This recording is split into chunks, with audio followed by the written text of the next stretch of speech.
aqui é a Ronise e hoje nós temos mais um vídeo de leitura crítica. O livro de hoje é A Pequena Sereia e o Reino das Ilusões, da Louise O'Neill, lançamento da Dark Side Books. Se você gosta de vídeos que trazem análise de estruturas narrativas, aproveita e já deixa aqui seu like para ajudar a dar força para esse vídeo. E se você ainda não é inscrito no canal, se inscreve e ativa as notificações para não perder mais nenhum vídeo.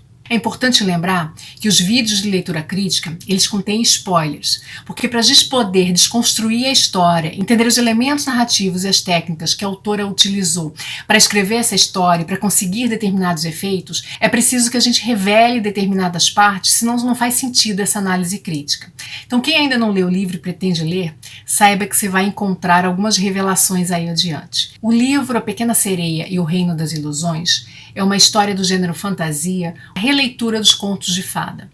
Eu gosto muito de releitura de clássicos, sejam tradicionais quanto contemporâneos, e o uso de elementos com os quais já estamos acostumados acabam sendo subvertidos, modificados, alterados, inovados por esses autores. Esse livro tem uma edição maravilhosa da Dark Side Books, capa dura, lateral das páginas coloridas, e traz a história conhecida da Pequena Sereia. É um livro que, apesar da temática ser uma releitura de um conto de fada, ele aprofunda esse tema com muita maturidade, a questão do papel da mulher na sociedade.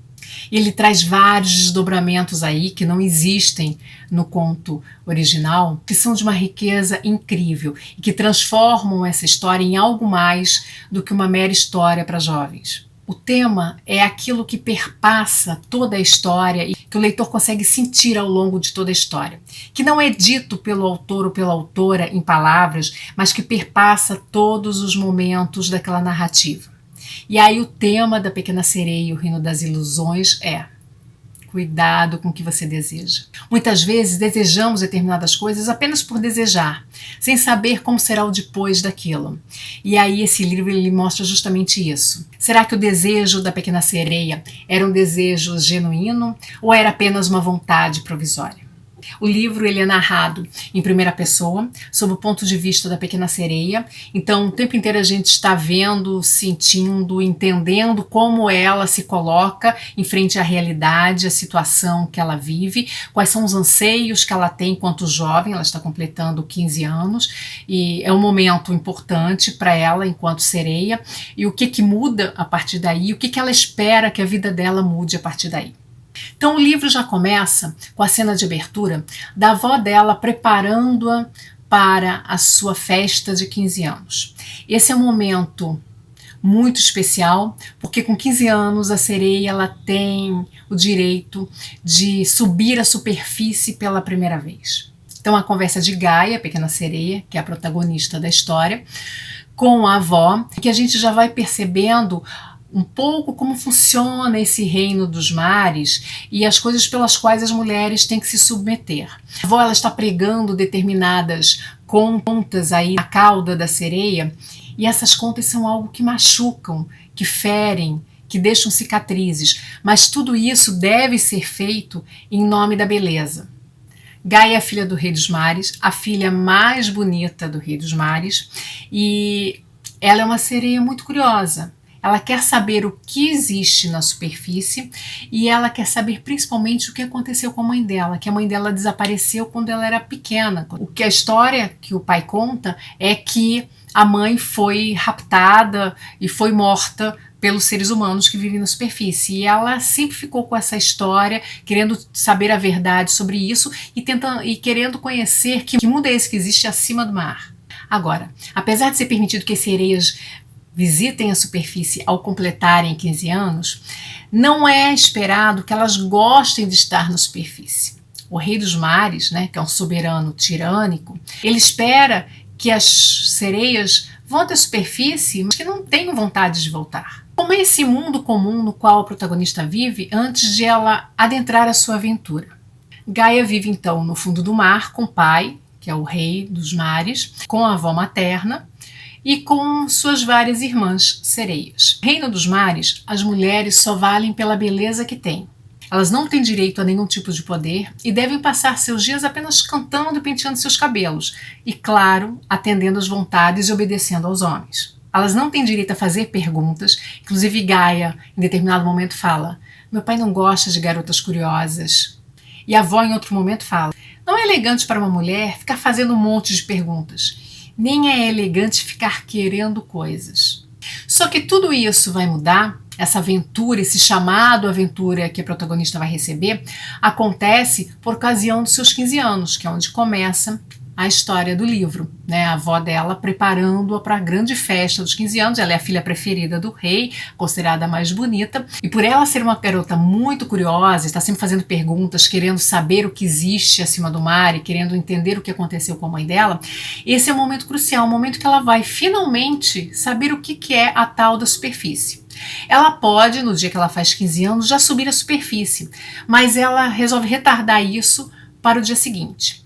No dia, na festa de 15 anos, ela é prometida em noivado para um importante tritão lá do Reino dos Mares, muito conceituado junto ao rei, mas muito mais velho do que ela, pelo qual ela sente repugnância.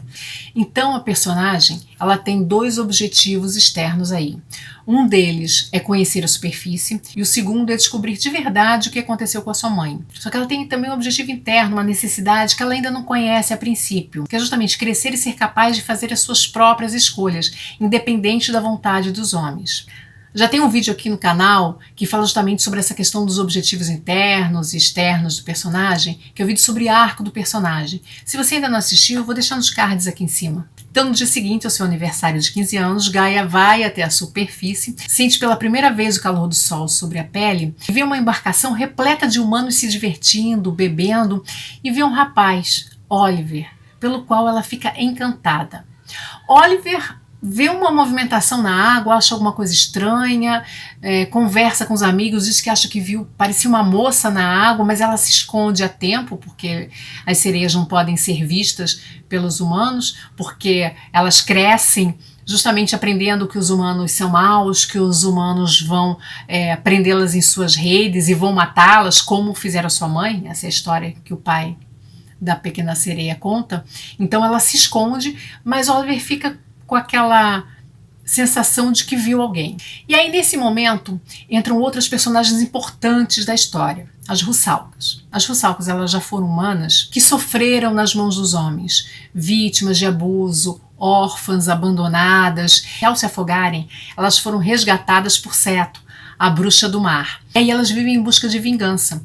Elas provocam acidentes para gerar a morte dos homens e elas salvam as mulheres para se transformarem em outras russalcas também.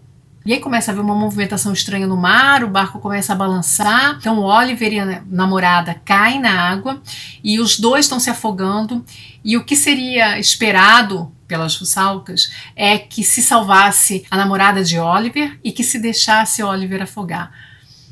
Mas Gaia, vendo aquilo tudo, né, já encantada pelo rapaz, ela não consegue deixar que isso aconteça. Então ela salva a vida de Oliver e deixa que a namorada dele se afogue. Só que as russalcas veem isso.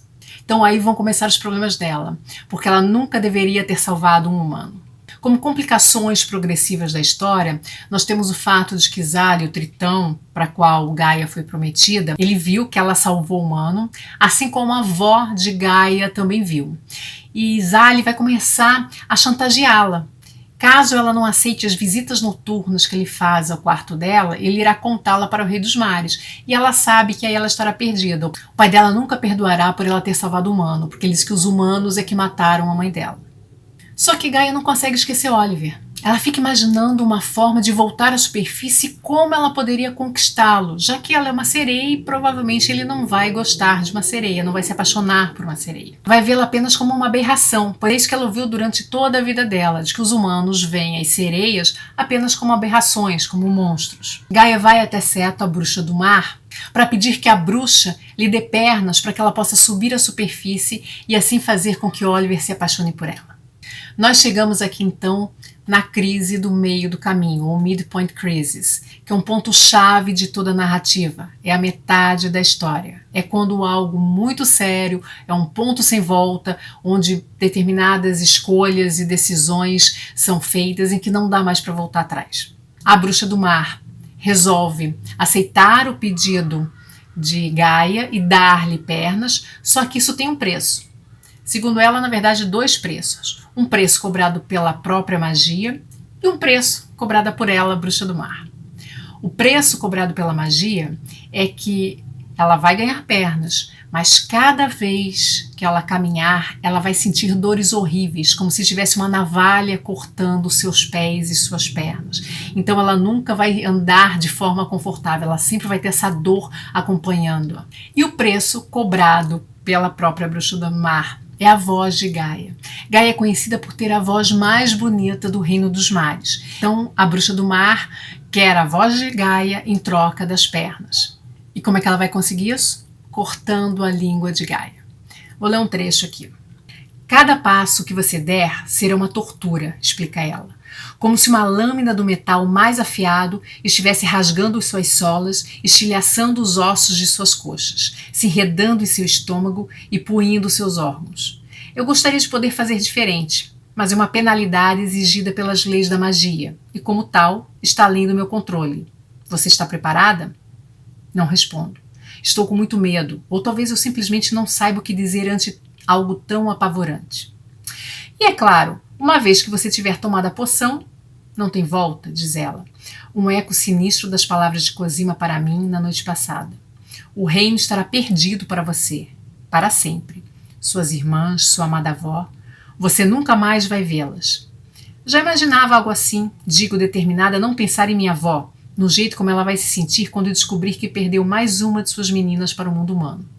E aí Gaia, então, aceita o preço, tanto a ser pago pelas leis da magia, de sentir dor toda vez que caminhar, e o preço exigido pela própria bruxa do mar, que é dar a sua voz em troca das pernas. Gaia então sobe até a superfície, lá então ela é encontrada na praia por Oliver, é levada para casa, Oliver mora com a mãe, e a mãe de cara não simpatiza com Gaia. Ela suspeita de que há algo estranho com aquela garota, uma garota que não fala, eles não sabem que ela tem a língua cortada, imaginam que seja algum trauma, alguma coisa. A mãe de Oliver fica sempre o tempo inteiro instigando-a, fazendo perguntas que mostram que ela está desconfiada de que Gaia guarda algum segredo aí que não está contando.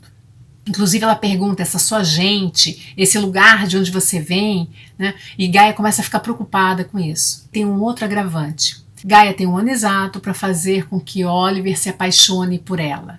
Se depois de um ano ele não se apaixonar, Gaia morrerá. Então, aqui a autora usa um recurso chamado ticking clock, né, como se fosse uma contagem regressiva aí, em que o personagem ele tem um tempo determinado para conseguir determinado objetivo.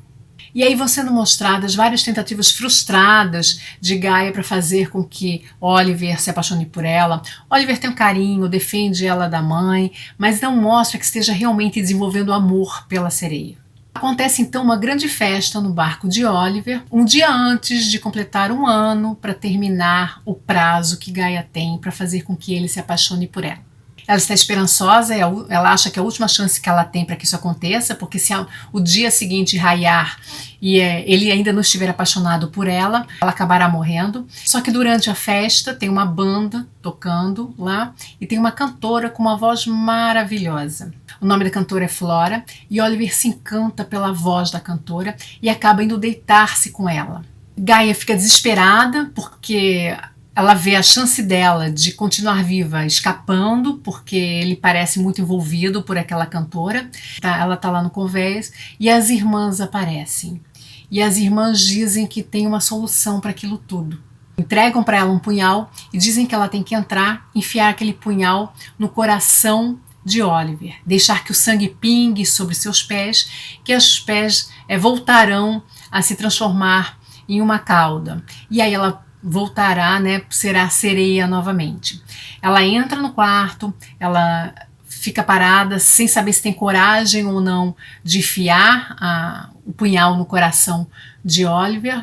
E aí a gente já está, né, nesses momentos correndo para o final da história e chega o momento de grande epifania da narrativa, que é o momento em que Flora, a cantora que estava dormindo com Oliver, acorda e se revela para Gaia. Na verdade, ela é Ceto, a bruxa do mar, e ficou com a voz de Gaia, por isso aquela voz maravilhosa. Ela começa a fazer uma série de revelações que deixam Gaia atônita.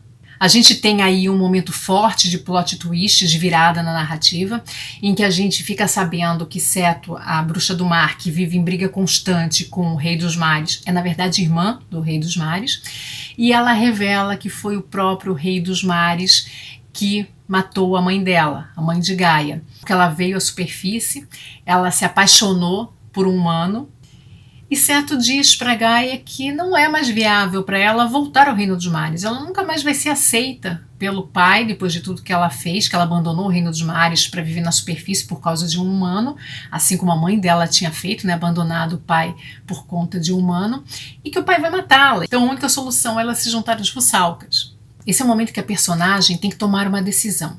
Esses momentos de escolha da narrativa precisam ser entre duas opções muito difíceis. Se você tem uma opção difícil, mas uma opção muito fácil, que vai trazer muitas coisas boas para o personagem, não é uma decisão difícil. Então as duas opções têm que ser difíceis e têm que ser opções ruins. Então ali tem que decidir entre matar o Oliver para voltar a ser sereia, mas sabendo que não vai ser aceita pelo seu pai, ou ela se junta às Russalkas. E aí quando ela chega novamente nos convéses, as irmãs estão esperando por ela dentro da água e ficam instigando e perguntando por que ela ainda não matou Oliver, e nisso surge o Rei dos Mares.